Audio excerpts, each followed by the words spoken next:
Welcome back to Talladega. The first caution has come out. Yeah, a big pack accident happened, but it didn't collect a lot of trucks. Only 3 really that had a lot of damage. One of those being Nelson Piquet Jr. Yeah, some pretty good trucks, though. The 18 truck of Kyle Busch, everybody's favorite coming in here. He got a little piece of that. I think he's going to be okay, though, Phil. I don't think that truck suffered much damage, but it was right in the middle of the pack, and you can see what the result is. Everybody's on pit road, Hermie. Yeah, Johnny Salter's coming to pit road to get 4 tires, no adjustments, and his teammate Matt Crafton, oddly enough, is staying on the racetrack to try to lead a lap. He'll be in next time by. Ray? Fuel only here for Austin Dillon. Remember, 1 year ago, a number of trucks ran out of fuel on lap number 25. Dillon will get away, and he may be very, very close to Ricky Carmichael. Luckily, he cut it inside there. Carmichael came in, got fuel only also. Buscher, Carmichael, Austin Dillon, Todd Bodine coming off of pit road first. I sure do like staying out here, Phil. If I'm going to run in the back, why not stay out here and get us a point in this championship battle? Yeah, I think that was a great idea. Matt Crafton, I believe, is the guy that did that. Let's take a look at this accident.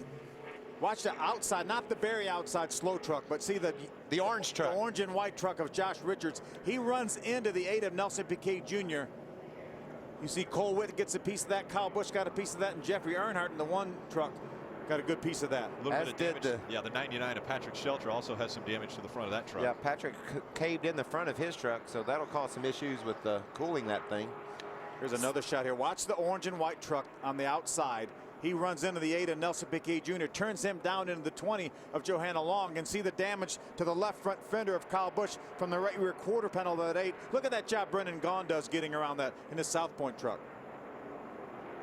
There just really isn't any explanation as to why this abrupt move right here for the 51 truck. He pulled right over into Nelson Piquet Jr., and there was plenty of room to stay outside. Maybe that slower truck on the top side spooked him a little bit, and he made a jerk on the wheel, and you can't jerk the wheel in the middle of this kind of traffic. Watch Brendan Wright in that black and yellow truck number 62. He's going to be right behind this thing. The 60 in front of him is going to get a piece of this. You see Brendan off the throttle there. There's Patrick getting in the back, and look at him getting around the 8 of Nelson Piquet Jr. And then the 99 of Patrick Shelter makes hard contact with the 8 of Nelson Piquet. Yeah, Shelter said, I did a pretty good job not hitting the first truck, but darn, I got the second one. Here's at speed as they're coming into 3.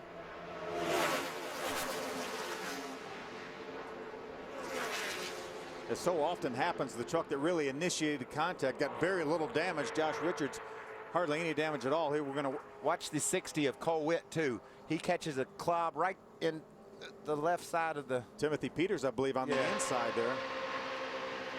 This is Kyle Busch. This is what happens when the trucks come up and into him. Hear him right back in the gas. He knew hanging around there wasn't a good plan, so he got right back in the throttle and drove away from that mess. A couple of drivers back on pit road. Obviously, the 88 of Matt Crafton stayed on the racetrack to lead a lap.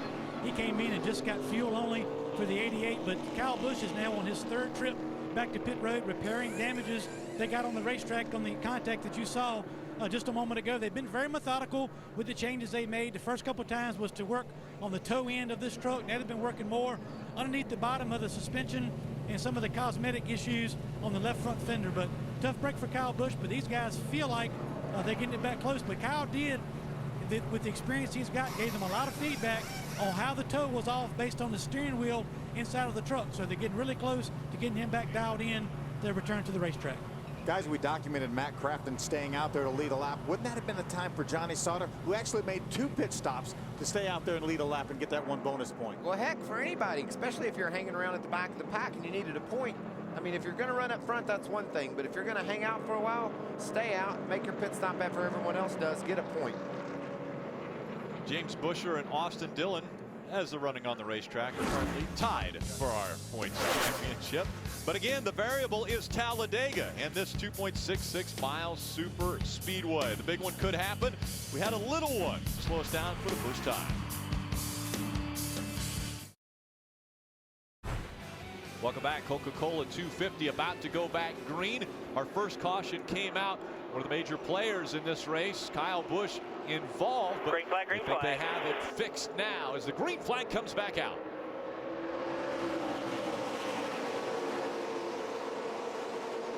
Austin Dillon's right where he wants to be, right behind James Busher. That's how they ran the early part of this race. Looks like to me, Tom Bodine wants to get a hold of the back end of the truck of Ricky Carmichael, maybe, Phil, and try to shove him out to the lead. You know, Todd knows how to do it. He was doing it extremely well with Parker Kligerman. Parker ended up having a penalty on pit road. You see that move right there? Ricky Carmichael said, get away from me, Todd. I'm going to pull over in front of that Chevy down on the inside and make sure that we don't. I want the lead, but I don't want you to help me anymore. Right. And you'll see that all day long. Guys are going to try to get guys away from them. Look at way up top there. You see Mike Wallace and Hornaday hooked up again. 3 wide once again as they come out of turn 4 and head toward the tri-oval. Again, the start-finish line past the tri-oval here as they go through the apex of that turn. Here comes the 33 and the 2 once again. They are tied together and faster than the pack, going for the lead. I just like watching Hornaday do this. You don't see him all moving around like we watched Bodine and Kligerman earlier. Hornaday seems like he's got a real good grasp for that truck. He's able to push Mike really straight. That's tighty right there. That's tight. And I know that KHI team spent a lot of time and effort in their cooling system to be able to do this longer than the other teams can. And let me tell you another little piece of information, guys. You got to get your setup right as well. If your rear end skewed, or if you have some sort of weird track bar location underneath the back of your truck, that'll affect the way your truck handles while it's being pushed. So you have to set up your truck knowing that you're going to get shoved and see what the effect of that is. Roger, Mike. What you got to do is stay in the middle. Stay in the middle. There's Hornaday, who's pushing right now. Mike Wallace letting him know, stay in the middle. Hornaday stays right behind. But there's some of these guys that haven't put in the practice to understand what their setup is and how it's going to be affected. Phil, these two are making it look easy. Other people will want to try it.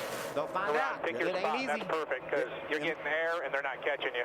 Michael, see how far over he is? He's getting some air to the radiator now. He could probably drive for an extended period of time like that. That was Kevin Harvick that came over the radio and said, great job, guys. Stay right where you are, Ron. You're getting enough air. He's cooling his engine, and the pack can't catch him. Ray, what are they talking about with this tandem? I just think it's interesting, guys, to listen to the way the different spotters have an effect on this race, and a lot of them are Sprint Cup spotters for sure. When the 5 and 29 were out there, it was Joey Meyer and Jimmy Kitchens, but they are each on the own radio. When these two are together, the 2 and the 33, they lock on to Ron Hornaday's channel on the number 2, and Billy O'Day is the spotter. He will talk them through it, but each driver's on the 2 channel, and they will stay that way as long as they're hooked together. And guys, sometimes Ron Hornaday or Mike Wallace, who's leading this, will act as the spotter. If they were in heavy traffic, Ron Hornaday may rely on Mike Wallace to be his spotter. Yeah, Mike would just say, okay, we're catching a couple guys, Ron, and he'd just chill here a little bit. We heard Nelson Piquet when he talked on the radio during the break. He said, I try to tell the guys there's traffic ahead. You know, you talk to the people around you the best you can. The pack is turning laps at 50.8 seconds. The guys out front are turning laps at 50.2 seconds. So quite a bit quicker is this tandem of 2. Mike Wallace in front of Ron Hornaday. It started early from the drop of the green flag. Those two working together to get out front. But as always happens at super speedways, a wobble here or there and crashes happen.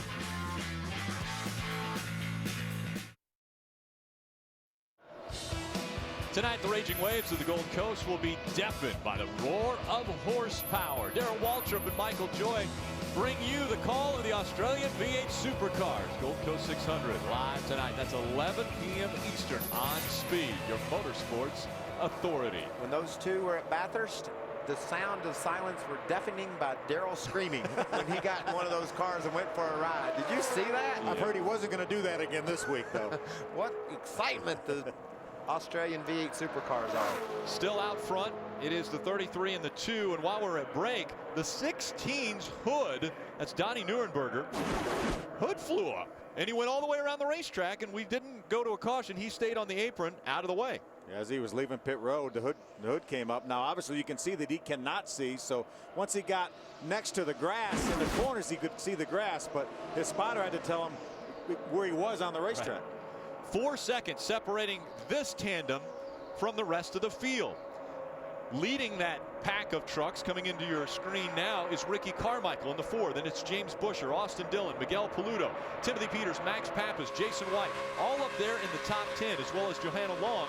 But they haven't tried the two-truck tandem yet. And we've learned early in the going, that's how you're going to have to win the race. You better try it eventually. You better learn what you're doing, because Ron and Mike haven't figured out. It's all set for them to race like that. A couple other tandems, maybe it's Brendan and Todd like you see on the high side here. Some other tandems are going to have to figure it out if they want to challenge for this win. These teammates working together now. Todd Bodine in front of Brendan Gaughan. See him favoring out to the right-hand side. You don't want to be pushing to the left side when you get down to the corner, because that will push the truck sideways. You definitely want to be in the corners out to the right like Brendan is.